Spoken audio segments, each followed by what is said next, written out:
এবার মঞ্চে ডেকে নিচ্ছি রাকিবুল ইসলামকে, হাফেজ রাকিবুল ইসলাম। السلام عليكم ورحمة الله وبركاته. وعليكم السلام ورحمة الله وبركاته. أعوذ بالله من الشيطان الرجيم ونمكن لهم في الأرض. أعوذ بالله من الشيطان الرجيم.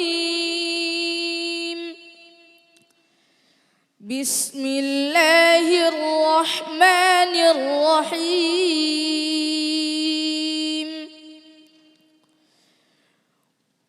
ونمكن لهم في الأرض ونري فرعون وهامان وجنودهما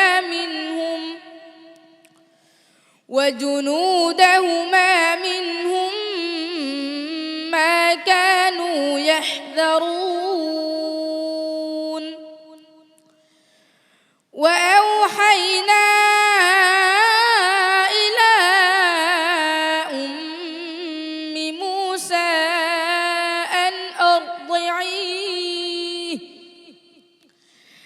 فإذا خفت عليه فألقيه في اليم ولا تخافي ولا تحزني إنا رادوه إليك وجاعلوه من المرسلين. فالتقطه آل فرعون ليكون لهم عدوا وحزنا إن فرعون وهامان وجنودهما كانوا خاطئين. وقالت امرأة فرعون قرة عين وقالت امرأة فرعون قرة عين لي ولك لا وقالت امرأة فرعون فرعون তুমি কি পড়তেছো ঠিক করে পড়ো। وقالت امرأة فرعون قرة عين لي ولك لا تقتلوه عسى أن ينفعنا أو نتخذه ولدا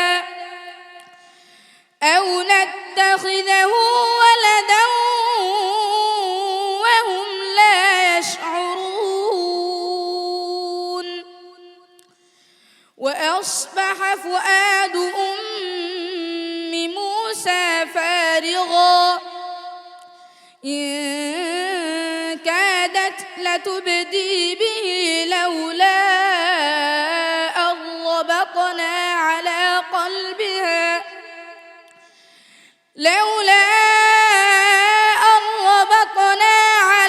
قلبها لتكون من المؤمنين.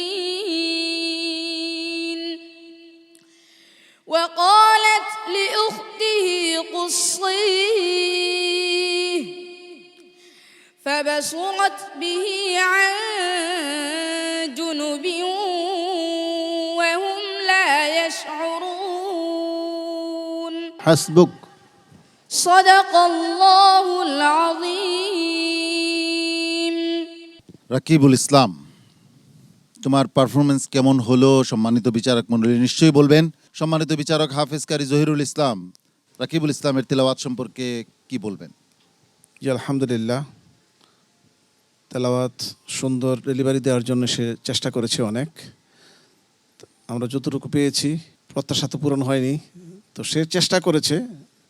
ইনশাল্লাহ আশা করি ভবিষ্যতে সে অনেক মেহনত করে সে যোগ্যতা অর্জন করবে এবং আন্তর্জাতিক হাফেজ মান অর্জন সে নিজের মধ্যে করবে। হাফেজ মাওলানা আবু ইউসুফ, যখনই একজনের একটু প্রবলেম হয় আর বাকিরা সবাই কিন্তু খুব ভয় পেয়ে যায় যে আমার জন্য আজকে কি হবে, তো সেটা যাতে না হয় তোমাদের সামনের পর্বগুলোতে, ঠিক আছে? হ্যাঁ, আত্মবিশ্বাসটা একটু বেশি রাখতে হবে, ঠিক আছে রাকিবুল? ইনশাআল্লাহ। ইনশাআল্লাহ। শেখ ফখরুল হুদা। ধন্যবাদ রাকিবুল ইসলামকে, মাশাআল্লাহ সুন্দর তেলাওয়াত করেছো। আজকের দিনটা সত্যি কেন যেন সবার কেউ সুবিধা করতে পারতেছো না, তবে এটা এই কথা প্রমাণ করে না যে তোমরা ভালো হাফেজ না। তোমরা যদি ভালো না হতে তাহলে সারা দেশের হাফেজদেরকে পিছিয়ে ফেলে তোমরা এ পর্যন্ত আসতে না। আল্লাহ পাক আগামীতে আরো ভালো করে তৌফিক দান করুন। জাযাকাল্লাহু খায়রা। মাওলানা আব্দুল হালিম। ছেলেরা আসলে তেলাওয়াত ভালোই করতেছে, হয়তো ইয়াদও ভালোই আছে, তো সময়ে সময়ে একটু উল্টাপাল্টা হয়ে যেতে পারে, এটা স্বাভাবিক। আমরা আশা করব ভবিষ্যতে যেন তারা আরও ভালো করে। রাকিবুল ইসলাম, তোমার জন্য শুভকামনা রইল, দেখা যাক ফলাফল কি আসে। অনেক অনেক শুভেচ্ছা তোমাকে। আসসালামু আলাইকুম ওয়া রাহমাতুল্লাহি ওয়া বারাকাতুহু। জ্বলে ওঠো কোরআনের